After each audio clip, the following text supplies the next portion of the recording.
नाचने वाली चुड़ैल। एक बार की बात है, जादूपुर नाम के एक गांव में करतब दिखाती एक औरत एक रेड्डी के लिए गांव में आती है। आइए आइए मेहरबान कदरदान, खाइए रोहड़ा के ताजे ताजे केले। कभी खाए नहीं होंगे ऐसे केले, पीले पीले केले खाइए।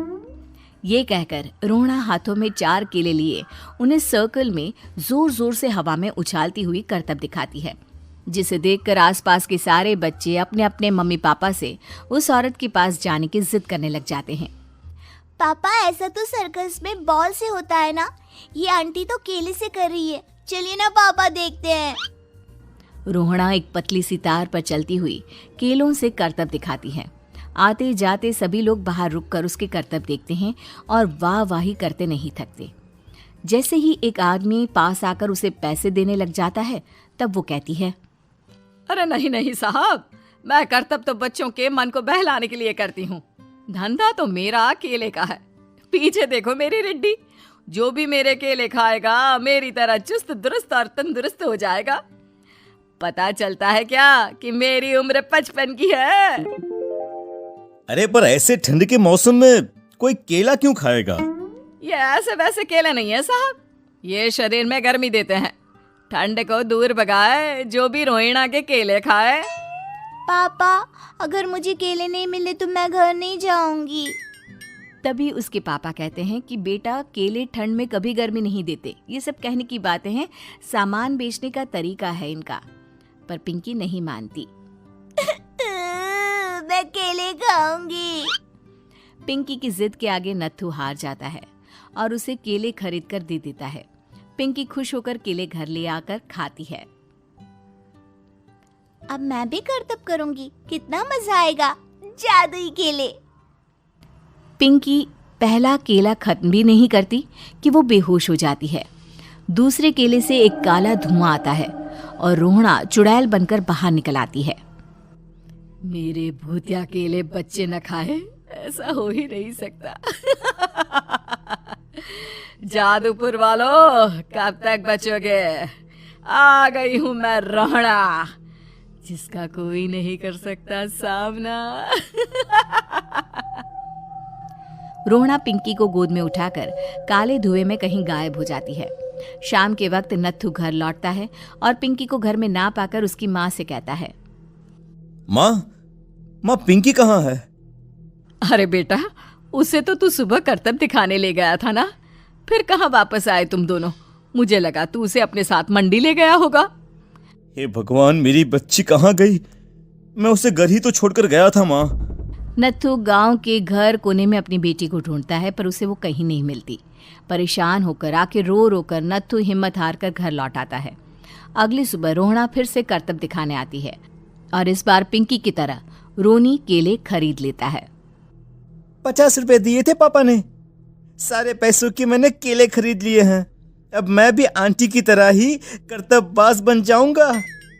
यही सोचते हुए रोनी केले खाता है और पहला अकेला केला आधा खत्म भी नहीं करता कि चुड़ैल उसके सामने आ जाती है। मेरे साथ चलने का समय आ गया है रोनी। ये तो बस शुरुआत है। अब इस गांव के सारे बच्चे धीरे धीरे मेरे कब्जे में होंगे, एक बच्चा भी नहीं बचेगा। ये कहकर रोना रोनी को गोद में लेकर काले धुएं में अदृश्य हो जाती है। इसके बाद हर रोज गांव में से कोई ना कोई बच्चा गायब होता, पर ऐसा क्यों हो रहा है किसी को भी समझ में नहीं आ पा रहा था।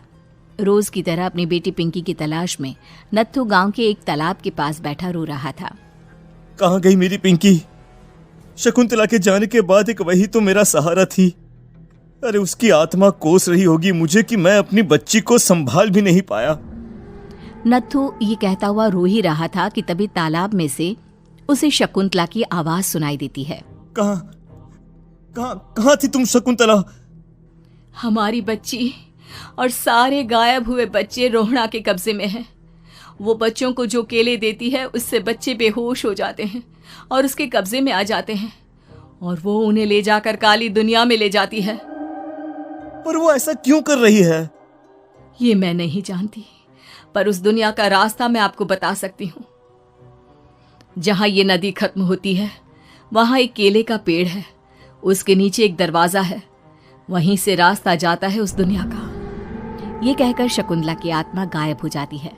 गांव के सभी लोग झुंड बनाकर उसी रास्ते से काली दुनिया में चले जाते हैं और वहां देखते हैं कि सारे बच्चे वहां काम कर रहे थे। पापा मुझे ले चलो यहाँ से। पापा पापा। सभी बच्चे अपने मम्मी पापा से लिपट जाते हैं। तो तुम लोग यहां तक आ गए? क्यों हमारे बच्चों को पकड़ लिया तूने? तुझे शिकार ही बनाना है तो ले, हम सब आ गए हैं, हमें खा ले। नहीं, मुझे बच्चे चाहिए, मेरे बच्चे के बदले तुम लोगों के बच्चे। क्या मतलब? मैं इसी गांव में रहने वाली एक औरत थी। केले की चोरी के इल्जाम में मेरे बेटे को गांव वालों ने इतना मारा कि वो मर गया। उसी दिन मैंने ठान लिया कि गांव वालों का भी वही हाल करूंगी। कुछ दिन बाद बेटे के चले जाने के दुख में मैं भी मर गई और मेरी भटकती आत्मा एक चुड़ैल बन गई। और फिर मैंने बदला लिया तुम सबके बच्चे छीनकर। बर्दाश्त नहीं कर पाए ना, सोचो मुझ पर क्या बीती होगी। हमें माफ कर दो रोना, पता नहीं ये किसकी गलती थी पर हम सभी माफी मांगते हैं। हमारी खुशियां लौटा दो, तुम भी तो एक माँ हो।